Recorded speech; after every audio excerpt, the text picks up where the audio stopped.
Don't forget the coloring pictures.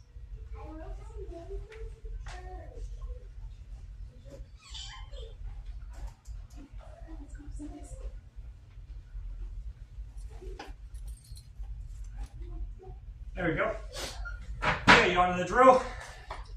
And your phone's on silent. Watch the step. We will push this off till next Sunday. Will be the next session for the.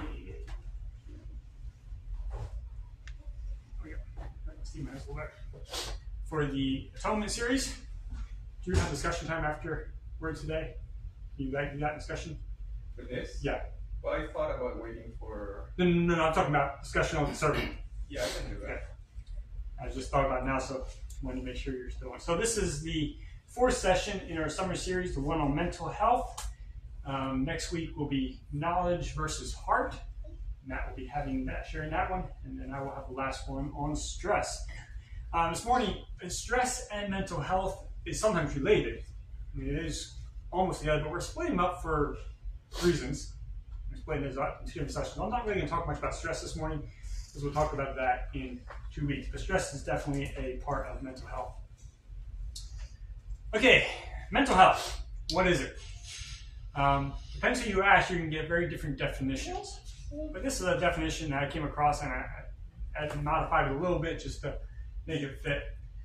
But I'm going to say it's the effect of the fall of mankind, Adam and Eve, effect of the fall on the mental state of mankind, resulting in a lack of mental function, meaning it's not working as well as it could be, or a deviant function, meaning it's working in the wrong direction of what it's supposed to be, from the created image of God. I'm going to say we all have mental illness because we are all part of the fall, and our mind is not working the way it was intended to work. Therefore, it is ill. It needs a healer. We all have mental illness. Some people have more mental illness, or it might display in a more graphic way than other people. But every single person has mental illness, simply as products of the fall. We'll get into that a little more. But yes, anytime we are deviant or reduced from what we were created as, that is illness. And in the case of the mind, that's mental illness. Mental illness can be lifelong, such as a personality disorder. When I say personality disorder, people know what that is? Things like bipolar, schizophrenia, a lot of those that we call personality disorders. Those are almost always lifetime. I say almost always. Some in the medical or the psych world would say they always are lifetime. I never leave out the chance that God will heal that mind and they will no longer have that disorder. But it is normally a lifetime thing, or a temporary. This can be temporary due to something like stress, or a medical issue, or sin, or you name it. Sometimes it is very temporary that you have a heighten of mental illness, and then once that thing passes, heighten. And once that thing passes, your mental health regains more of a normal equilibrium. So it can be lifetime, or it can be short term. Let's fix our thinking a little bit. When we think in the West about illness, let's just say blindness, we would say, oh, that person's blindness because they have cataracts. That is a Western way of thinking about life. In the Bible and in the Eastern part of the world, they would not say that. They would say that is because of sin, or because of the results of sin, or it is because it is Satan who put the cataracts in that person's eyes. Okay, so when we have a little different idea here in the West than what the Bible presents. Think about it, when Jesus was healing people, different times, he would heal their blindness, or he would cast out a demon, and their blindness or their deafness would leave. Okay, so it's the idea that Satan is the one who is oppressing the world with sickness, with illness. Now, Satan doesn't have to do it. We are very capable as, I say we, not us, but the humans are very capable as followers of Satan to do it without his really active presence. but it is because of Satan and those who are not serving God, the fallen world, that we have illness, whether it is physical or whether it is spiritual. So that's something we gotta fix a little bit in our thinking. It's not just a biological; it is first spiritual that has biological ramifications, not biological as the initial cause. Causes for physical illness is sin. If you have a cancer, it is because of sin. Not necessarily your sin, but it is because the sin of the world, a fallen race.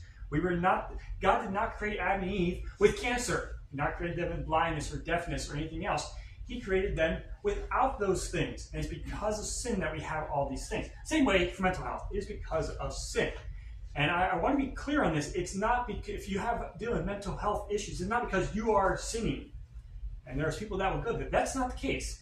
But it is because of sin in general. It may be because of your own sin. It may be environmental. You could say that's a sin of others. Or it could be biological, and that is a sin of a fallen world.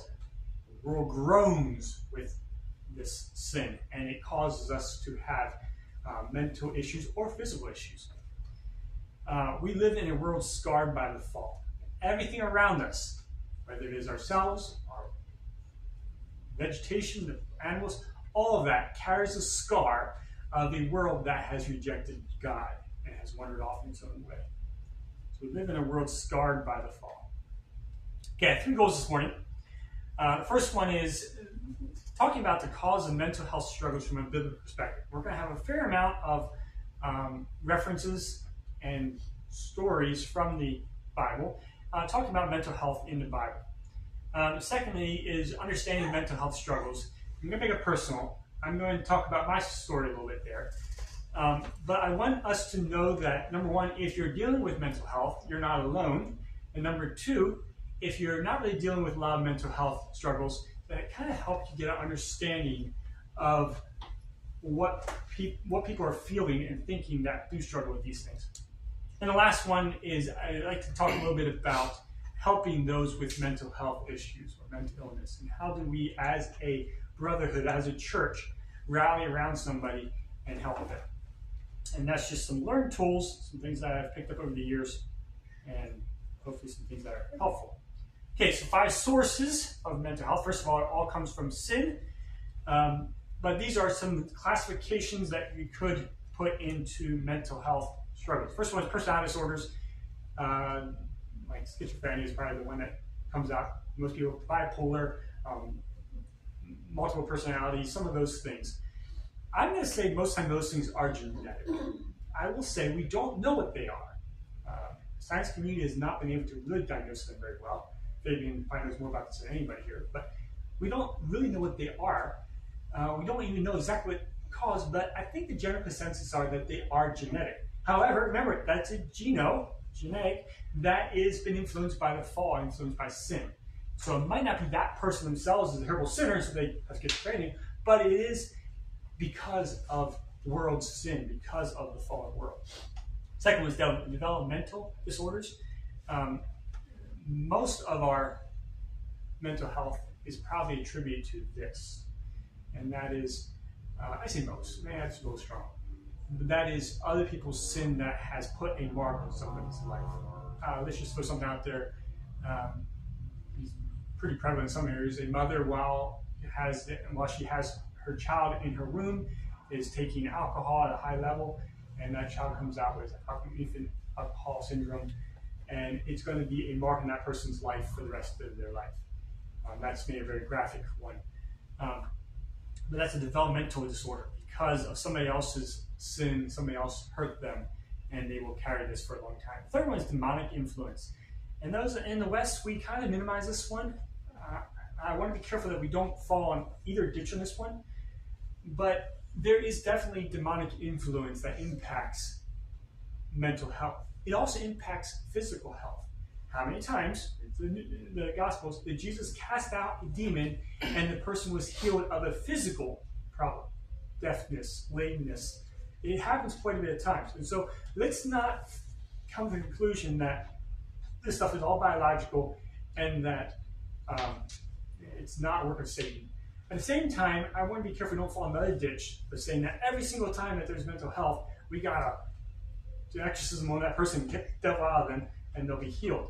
Not necessarily that the case either. But there is times when demonic influence becomes the cause or the kind of the anchoring thing that causes the mental illness. So let's not forget that. Sometimes it is because of sin.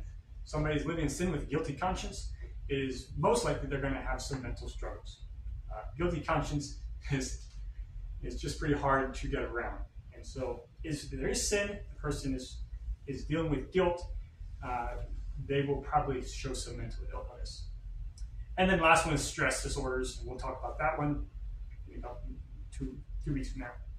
So yeah, when we talk about mental illness, remember there's many different causes for it, and let's not pigeonhole all mental illness into one.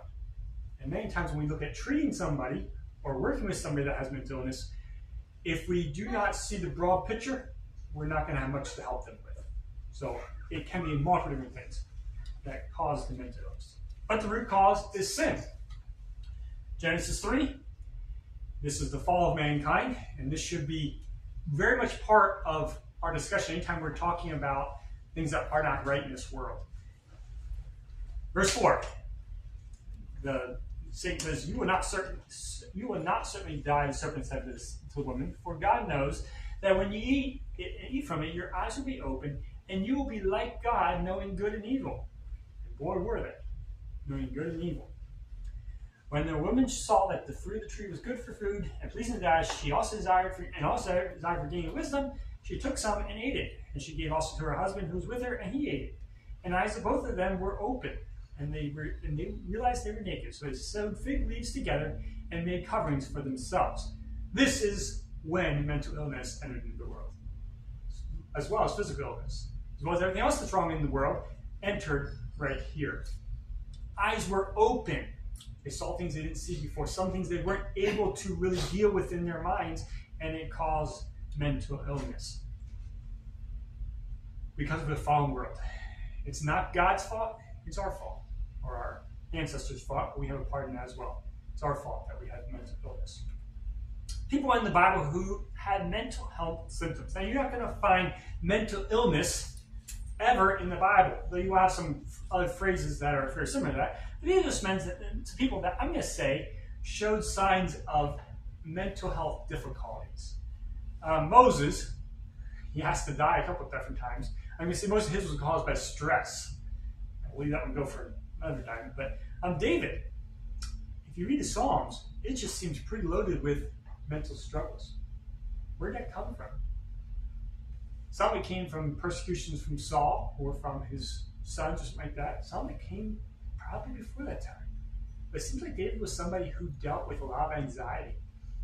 And I look at it and say, he's a man after God's own heart that gives me comfort when I deal with anxiety.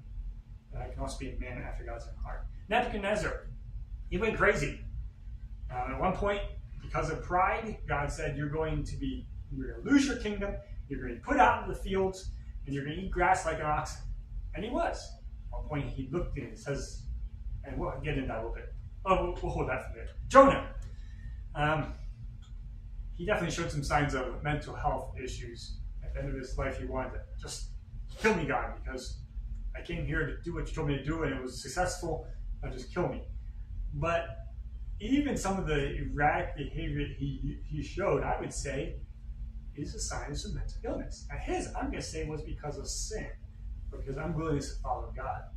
So he had some. Job, some really dark times. You read the book of Job, he had some really dark times, and definitely showed some mental illness. Elijah, at one point in time, he was so tense, he said, just kill me, Lord.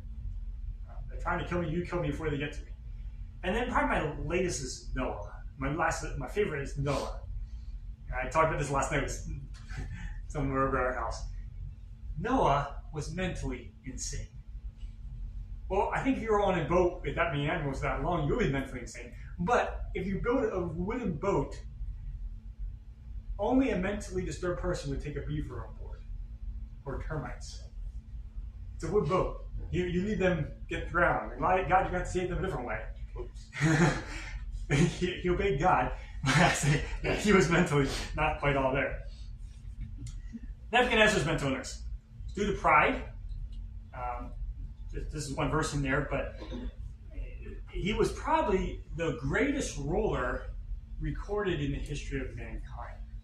You could say maybe Alexander the Great was greater. A couple others you may throw in there, but he was top of his game anyway. And due to pride, he was walking around the city one day looking at all the things that he had built. And immediately he got a message from God saying, you're going to be cast out. And until you are able to humble yourself, you're going to eat grass like an ox. And this is what happened. He was driven away from his people. And he ate grass like an ox. His body was drenched with the dew of the heaven until his hair grew like the feathers of an eagle and his nails like the claws of a bird. He looked like a crazy man. And at the end of 7 years, he was humbled, and since returning, he humbled himself before God. And God restored him to his kingdom again. And we don't know exactly how the rest of his life was, but we do know that he had made a number of pronouncements. Some of those are in the Bible, some of those are outside the Bible, about the God of the heavens. It seemed like he had a change of heart at this point in time, in some ways anyway. I don't know if he's in heaven today. We'll find out when we get there. But his mental illness was due to pride. Israel, mental illness, and it was due to personal, or maybe you could say congregational sin. And this is probably the area that you see mental illness most graphically written in the Bible. Because of your sin, the Lord will afflict you with madness, with blindness, and with confusion of mind. That is mental illness. And that's what happened. They had the madness, started wandering around, confusion. Just look at some of the things that Israel did. You're like, why did you do that? Doesn't make any sense. Well, it's because of their sin. God confused their minds. So here we have Israel's mental illness was given to them by God because of their sin. David's anxiety was due to Saul's sin. You could say this is environmental, other people's sin. But Saul's anxiety was even before Saul. And so I don't know what the cause of that. But we do know that even in his mental struggles, he was a man after God's own heart. This is blindness, not necessarily mental sin, but I think it can, and mental illness, but mental illness and physical illness are both because of sin, so there's a lot of similarities. At one point, Jesus and the disciples see this blind man, and the disciples ask Jesus, who caused this man's blindness? Was it his own sin, or was it his parents' sin? And sometimes we think of that with mental illness. Oh, was that person sinful, or was it his parents? Somebody sinned here. You gotta figure out who that person's sin was. And Jesus replied, and this is intriguing. He says, neither this man nor his parents sinned, said Jesus. But it happens that the works of God might be displayed in him. Sometimes we don't know why somebody has mental illness. It might just be that God wanted to show something about himself. We can only say then, let God's name be glorified in this. We might not know. We are not infallible. Our minds do not know everything, and we might not know what causes it. But whatever it is, God may be glorified in this mental illness. Okay, switching a little bit over to understanding mental illness from a little bit deeper way. I hate this bridge. I still despise this bridge. It looks like a normal bridge. It's on 71, just north of Cincinnati and south of Dayton. It's the Jeremiah Morrow Bridge. A few years ago, they rebuilt it. And when they rebuilt it, this was right after they rebuilt. See these railings here? That railing is not very high. It's only about this high. Why they put a bridge that is 340 feet above the canyon below with a railing that goes up not even to my waist, I don't know. But they did. And I remember going over that bridge as they were building Rafting Bridge, and it was probably one of the lowest points in my life. And it was probably the closest I ever came jumping off a bridge. And that bridge was I had to drive over a lot for work, and it was very, very difficult to drive over. At one point, my mental health got so low that I refused to go over the bridge because I didn't trust it. And I would go down, wind through the valley, and I had about half an hour to my trip, and I would wander through the back roads to get up the other side. Eventually, they put bigger, a fence higher. They call it a suicide fence because people were jumping off this bridge. And they put a suicide fence up on it, a suicide prevention fence. And even though it was just a fence, it did make it a little more secure, and I felt like I could go over it a lot easier. But yeah, I don't like that bridge because it reminds me of a very low point in my life. My journey with depression. I think I started in my middle teen years. I'm going to say 15, 16 years old. And it was continuing getting worse for a number of years. What caused it? I don't know. But I'm going to say it was something about seeing that the world was not right. The world was not perfect. And I wanted to fix it, but I knew I couldn't. Just this helplessness feeling. I think that has a lot to do with it. Yes, if you have dealt with mental health issues, depression, or many others, it just feels like a gray fog. Like that. It's like a gray fog. You just can't quite see. And you don't even know how to ask for help or who to talk to. It's just missing. It was a very private thing for me. I don't think my parents picked up on it, my family picked up on it. I don't think anybody picked up on it. And I wasn't necessarily embarrassed about it. I just didn't know this wasn't normal. I just thought this is what everybody's dealing with. And I didn't know that there is actually a healing for it. And so I was able to, I learned how to act very normal. So I figured everybody has these mental terminals, but they're all acting a certain way, so I just acted like them. And I would say many people would have thought that I was not depressed. I was not dealing with anxiety or with many of the other things that I was dealing with at that point. They didn't pick up on it because I acted so normal. And that is a clue, and I'm going to say many people that have depression, anxiety, I can go on even lots of mental health. Most people around them have no idea of their struggles. Because we as people learn how to act normal, even if we are struggling.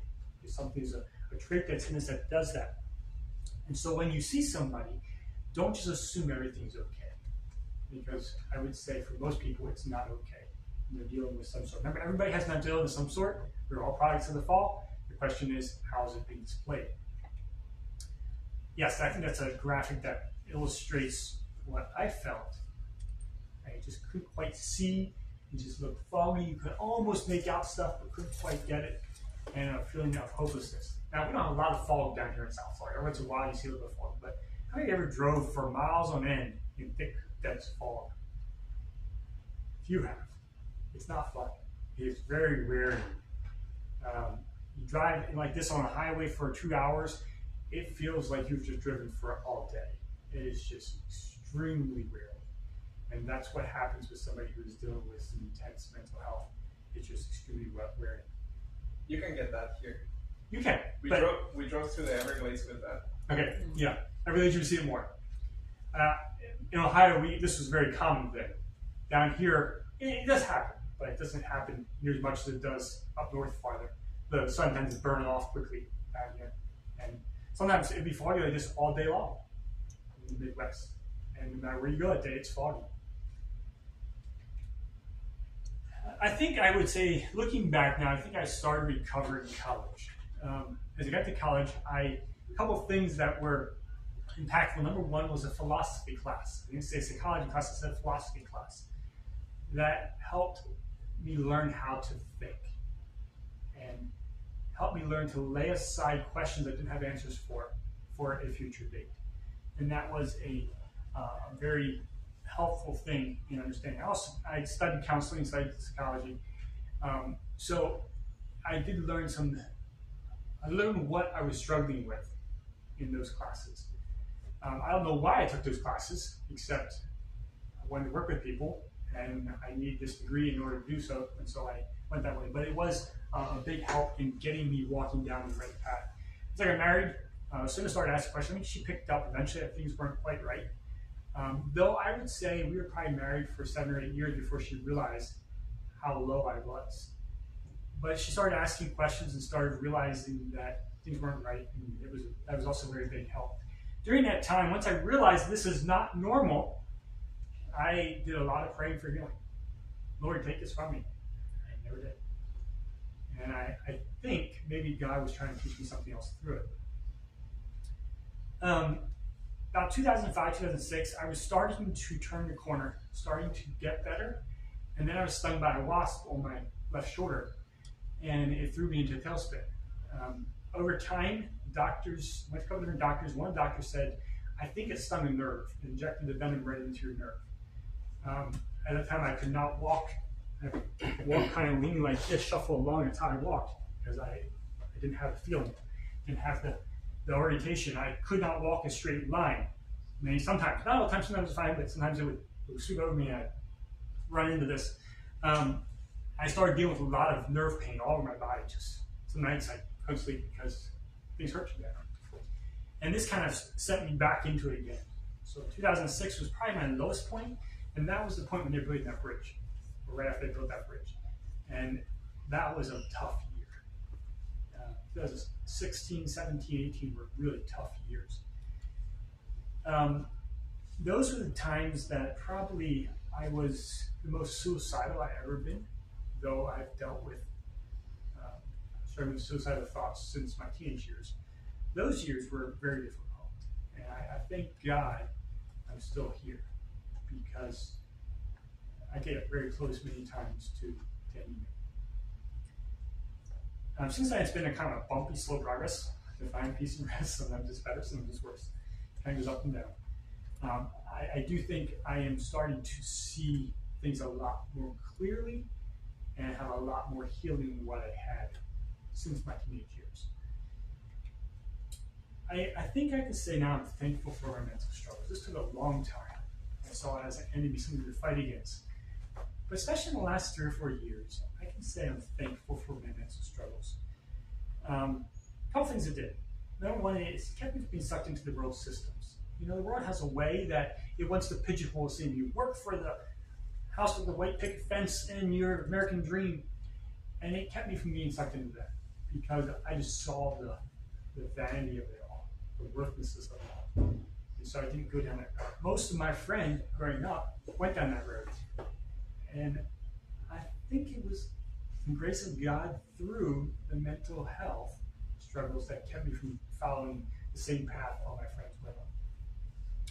It also gave me a very much of a heaven-focused mindset. I feel like I'm just on a trip right now. This is not home. And we all say that, but it's very much, I am longing for home. This past week I talked to a man, and he said, oh, something could happen to you on the way home, God forbid. I said, God forbid? You say, you want to say that I should go home? Home's like, how dare you? Take away the most precious thing that could happen is going home. It's like taking my family with me. When I go, I don't want to leave them orphaned. But I can't wait. This world is not that great. There's a lot of problems in this world. And to have the longing and desire that someday I will be at rest is one of the things I'm thankful for. Lastly, he gave me the ability to understand and aid others in a similar journey. I really don't think people who are have not struggled with mental health, very rarely do they make effective counselors. They make effective healers. Sometimes they can, but most of the times it's people who have healed that can heal others, or help. God's the one who heals, but can give the tools to help heal others. And I think that has helped me a lot to understand others in a similar journey.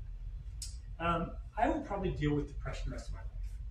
Maybe God will heal me, but I've asked for healing for 20-some years, 30-some years, 29 years. He's not healed me yet. And I suspect he's not going to. Why? I don't know. But I do think it's because he wants to teach me more. But I am seeing it as a gift rather than a sentence. At one time it seemed like a sentence that I got to bear this the rest of my life. And I'm seeing it now as a gift that God has given me to be able to do things with that I would not have if it was not for this gift. And I'm starting to see it as more of a blessing than a curse. Last point I want to cover is helping those with mental illness. Until we have healed ourselves, at least to a degree, we're not going to be able to help anybody else. But as we do have healing, it is important that we help the next person along. And I don't care what category it is, it's important that we help the next person along. Books. If you're a reader, there's lots of good books. I have a couple of them up here. This series right here, there's actually four I don't have fourth with me, is the Child Called It, Lost Boy, Privilege of Youth, and then A Man Called Dave. Have any of you ever read any of these here? They are really good books to help you understand what others may have gone through and what may be the cause of some others' mental health issues. This is not small, young child approved. My girls have not been allowed to read them yet because they do get pretty in depth. Not necessarily vulgar, but some very disturbing things in some of these books. So read it with some caution. If it's bringing back triggers for you, put the book down. But if you don't understand what some people may have gone through and try to understand, this might be a series that's helpful. There's lots of counseling books, can I say it that way, or mental health books written from a Christian perspective. Larry Crabb, Inside Out. I'm not going to give a full endorsement to any of these books, but it is a good book. Filter it a little bit. There's some things in there I'm probably not going to endorse the whole way, but it is helpful. Ed Welch has wrote a lot of different books. Blame on the Brain with question mark is one of his. A little dated, but it is also a good book to help understand, just especially as a kind of entry book. If you're trying to, I don't know much at all about help people with mental health, and I just want to learn a few things. This is a kind of good entry point to start with. Henry Cloud, John Towson, two psychologists in here, and they've wrote a number of books. This one is Safe People, but they probably have half a dozen. Great books. I will say they're way too wordy. You could take the message in this book and put it in 2 chapters, and you do just fine. Instead, you write a whole thick book about it. So if you feel like it's being repetitive, just skip a bunch of chapters, come back, skip 5 chapters, and start reading again, because they get a little bit wordy. That's kind of part of this genre of books. They're very wordy. Most of these books should be that thick, but authors like to see big books. This one, I thought read this one Lucinda has, The Highly Sensitive Child. If you're dealing with children that are struggling with some mental health things, this might be a book to look at. Some children are very sensitive to noise, to touch, to heat, or many other things, and those are mental illnesses. Probably genetic. It might be part developmental, but this one might be helpful then. And then I don't think I ever would have expected I would actually plug this book because I don't love it a lot. But C.S. Lewis, Screwtape Letters. It is an allegory of kind of the demonic world. And I think he takes a little bit too much creative license at times. But if we are plugged into the mindset that mental illness is just a biological problem, this one might help jar us out of that. It is a spiritual problem. And while it's just his imagination, C.S. Lewis' imagination, it's not biblical text in his thing, but it does help us understand the spiritual ramifications to things like mental illness or lots of other things. So there's lots of books out there. There's just a couple that on my bookshelf I looked at this morning and said, get some of this. Listen to stories. That was my story this morning. But it is important if you want to help people, listen to their stories. Hear them out. And learn people who have healed or who have a measure of healing. And hear their stories. It helps us to understand other mental illness and other ways mental illness is manifested. And talk to people with mental health struggles. It's best, if you're just getting started, to talk to people that have had some healing. But it's also helpful to talk to people who are currently struggling, not really seeing any healing. And it helps us to understand where they're coming from. And then dig into the meta-narrative. I don't know if that term means anything to you, but we have a narrative that we talk about something, a story. But what is underlying that story? What are the themes that are underlying that are not even talked about, but they are alluded to? And that narrative is helpful in dealing with mental illness. The last quote is a quote I use a lot. Until the actions of the person you're ministering to make logical sense to you, as long as you think that person's just acting dumb, you have no ability to aid them in healing. Until the actions of the person you're ministering to make logical sense to you, you have no chance of providing aid to that person in need. I'm not going to say that their thoughts are rational, that their actions are rational, but from their mindset, they are rational. People act in a rational way according to their mindset. And so you have to understand why they think this is rational. Until you can understand that, you will have zero chance of aiding them.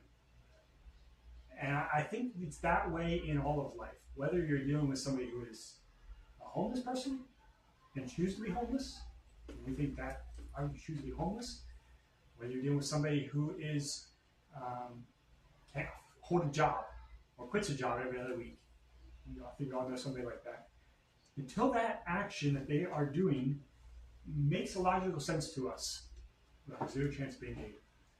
Even if it does make logical sense to us, we might not be able to aid them if they are not willing to change. But we have zero chance of being able to contribute anything until their actions make logical sense. Okay, biblical approaches to counseling. These are three different approaches you're going to find in the biblical counseling, Christian counseling movement. The Bible-only approach is the one on the left. Jay Adams is probably the father of that one. He was a Christian psychologist who wrote a lot of books. I don't know if he's still alive or not. I think he is. I think he was started writing in the 70s or 80s, and in some ways he's called the father of Christian counseling. He would take a Bible-only approach. So he would say, because the root cause of all mental health is sin, it's always a sin issue, and we are only going to appeal to the scriptures for any help for those struggling with mental health.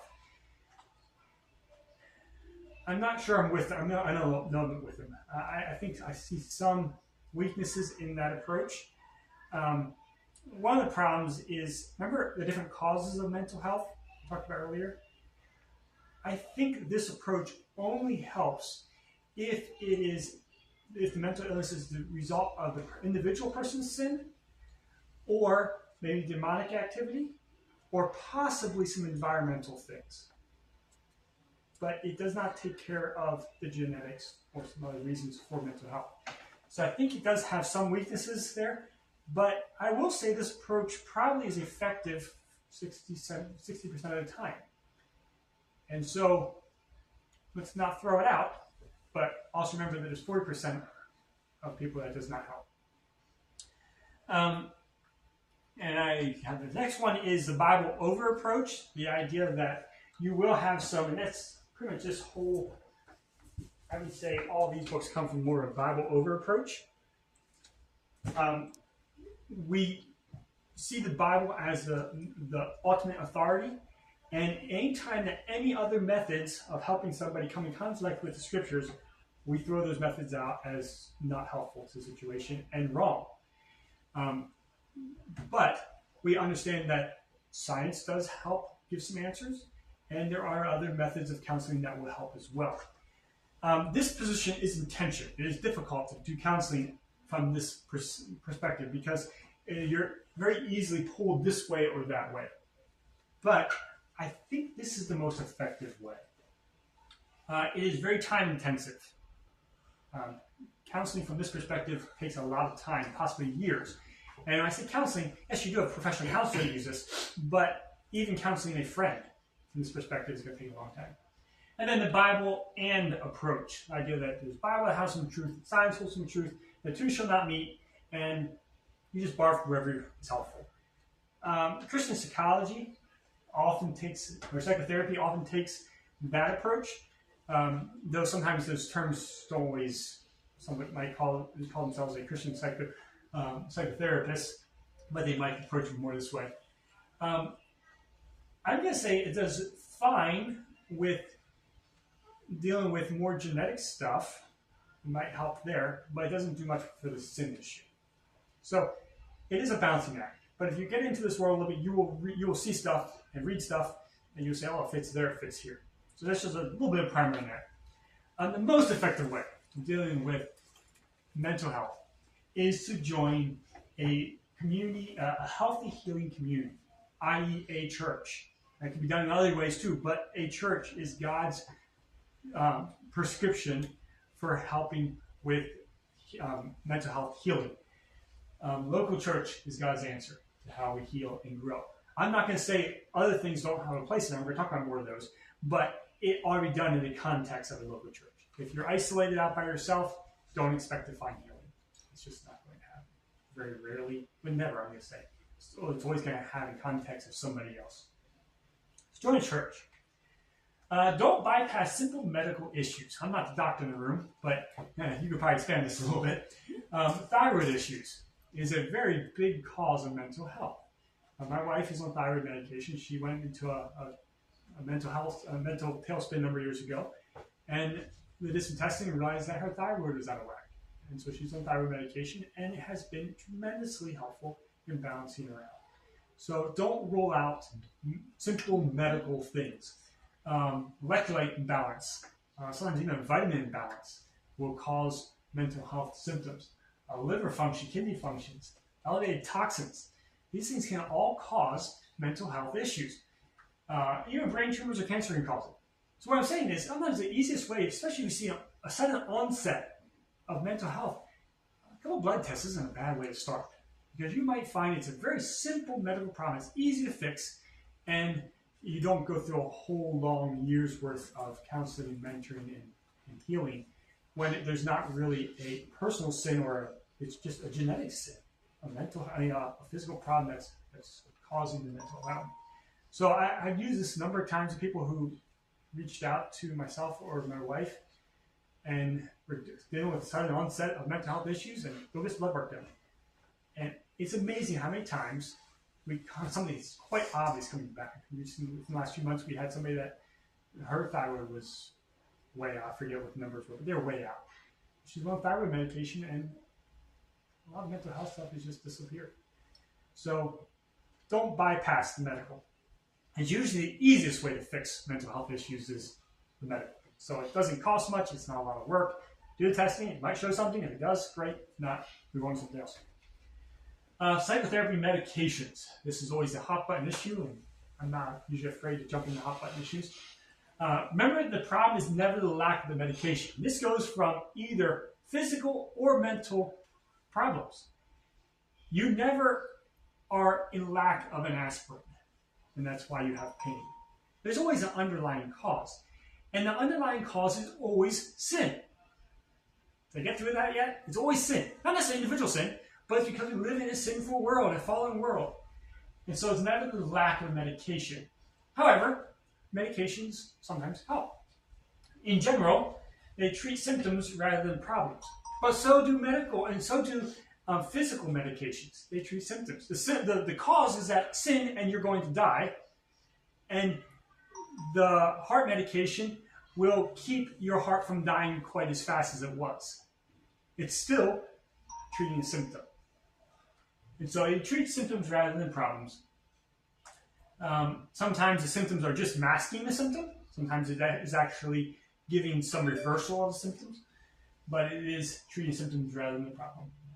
Sometimes treating symptoms is the best we can do. And that's okay. You know, if I come home at night and I didn't drink enough water, and I have a screaming headache, and I might even hit my head on something, I'm going to drink water, but I'm also going to take ibuprofen. Not always, but sometimes. Take ibuprofen, and you know what? The headache goes away. I didn't fix the symptoms right then. I'm still slightly dehydrated, but it made it so I can actually function.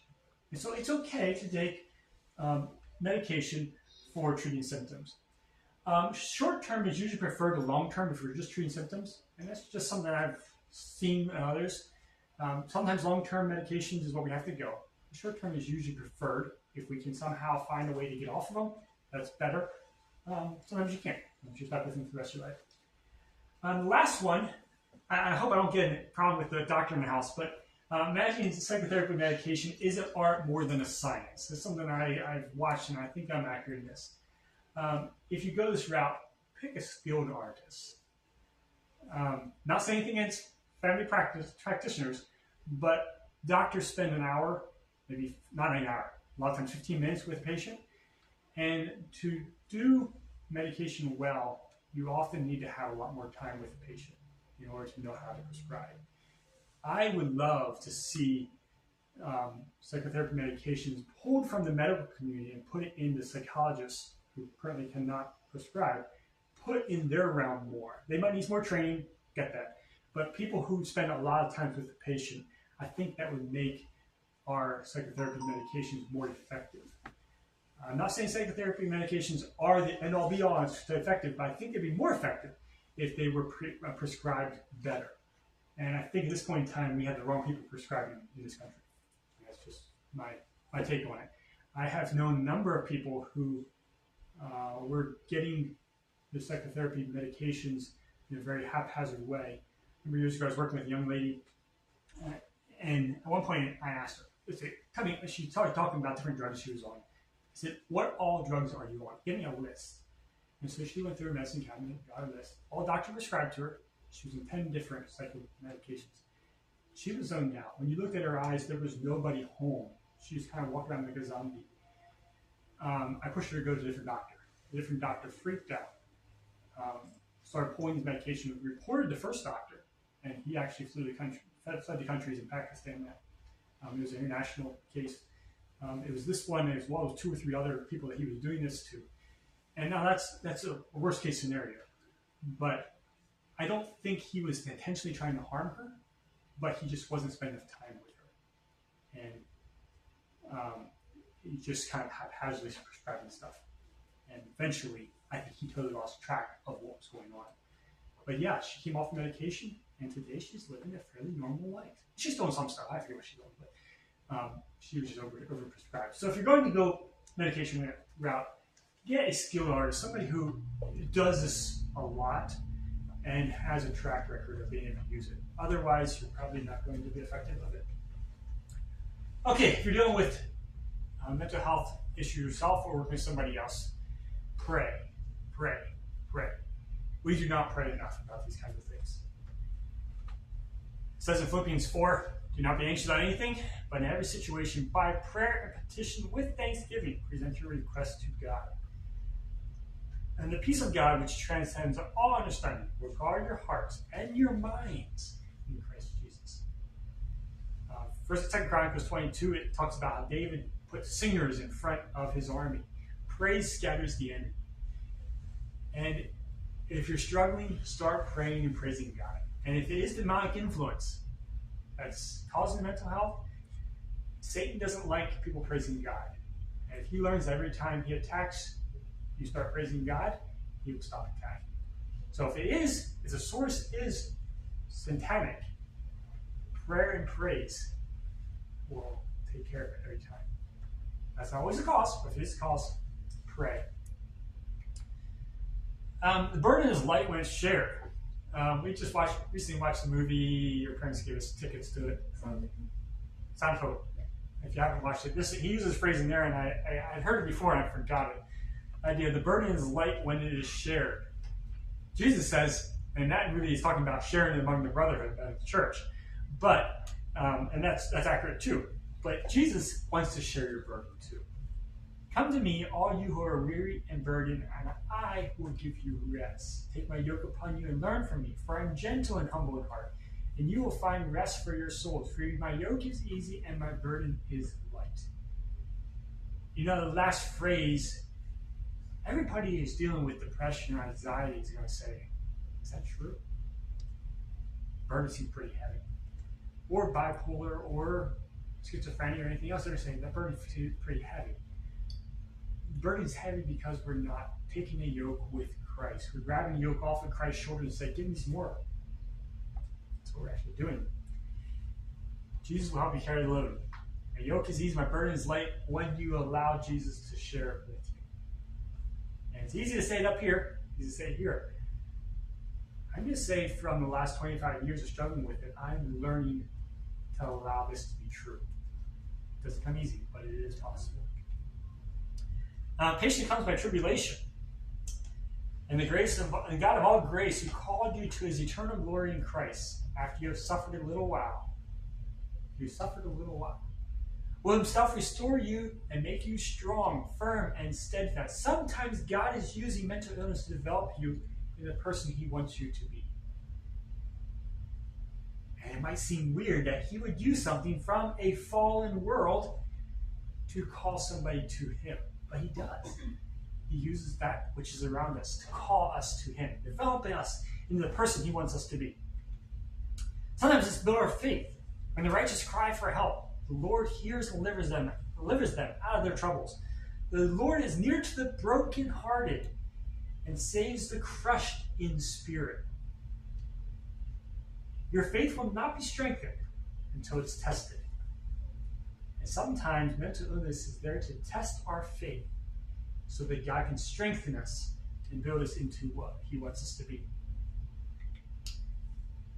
And at the end of the day, if we're dealing with mental illness, we can rest in the promise of rest.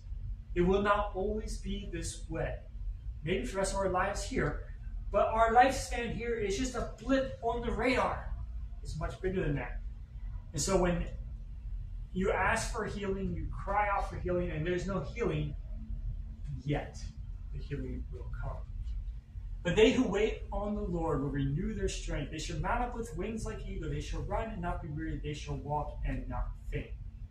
Will we truly long for heaven if there's no sickness, no pain, nothing is wrong here? I don't think we would. But because of the pain, sickness, the mental health, mental illness, it does cause us to look for heaven in a new way. It has for me, and I think it will for anybody who is willing to find rest and peace. This is not an answer to all mental health issues. Like I say, I probably have books this much on my bookshelf with people writing about mental health. And I'm not going to cover it in a half an hour. But the main takeaway is that mental health is because of sin. Mental illness is because of sin. And we don't know exactly how that sin has impacted that mental illness. But it's because of sin. God is the only one that can heal. God's the only one that can heal your bodies. God's the only one that can heal your minds. Yes, medications, yes, therapies can play a role in that healing.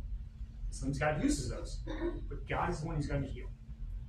And at the end of the day, he will do the ultimate healing someday when he takes us home. And that's what we should all look forward to. Let's pray. Father, you know our hearts, you know our minds, you know our strengths, you know our weaknesses. I'm going to pray that we would, as a body, be able to find healing and grow in you. And you would use our mental illnesses, our struggles, to call us to you and to turn us into the people you want us to be. In Jesus' name, amen. Fabian, actually.